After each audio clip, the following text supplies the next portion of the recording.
जज साहब, हम चित्ता लोगन के कर्म में यही बदा है। ये बात सच है। हम वहां कप्तान साहब मतलब कि अमोल बाबू को मारने के लिए गए थे।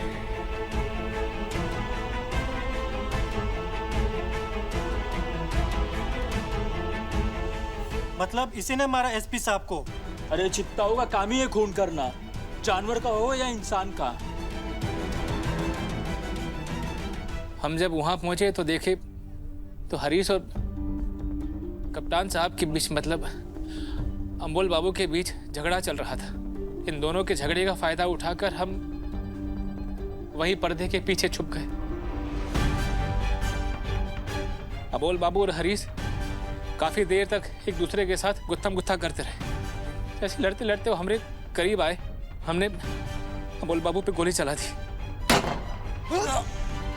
तभी वहां पर दरबान साहब, नन्हे सरकार और जग्गू आ गए। इनमें से किसी ने भी हमने नहीं देखा था।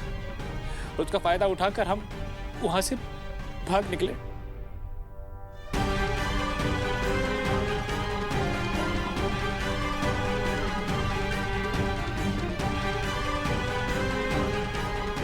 योर ऑनर, जैसा कि आपने बल्लू का इकबालिया बयान सुना, इस बात से यह साफ होता है कि भले ही उस समय लड़ाई उस समय के तत्कालीन पुलिस अधीक्षक अमोल राजवंशी और हरीश चित्ता के बीच हो रही थी, लेकिन उस लड़ाई का फायदा बल्लू चित्ता ने उठाया।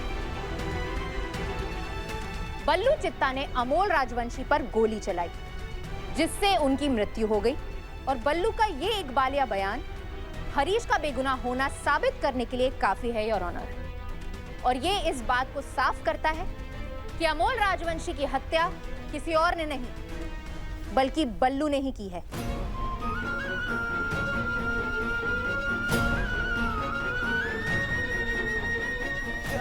कचोरी के बाबा काहे सब बोल दिए, सब खत्म हो गया।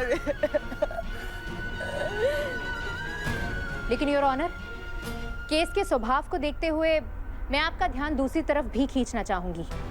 दरअसल ये बात उतनी आसान नहीं है कि बल्लू चित्ता अमोल राजवंशी को मारने के लिए गया और उसने मौके का फायदा उठा लिया, बल्कि समझना यह है कि बल्लू चित्ता का फायदा कौन उठा रहा है।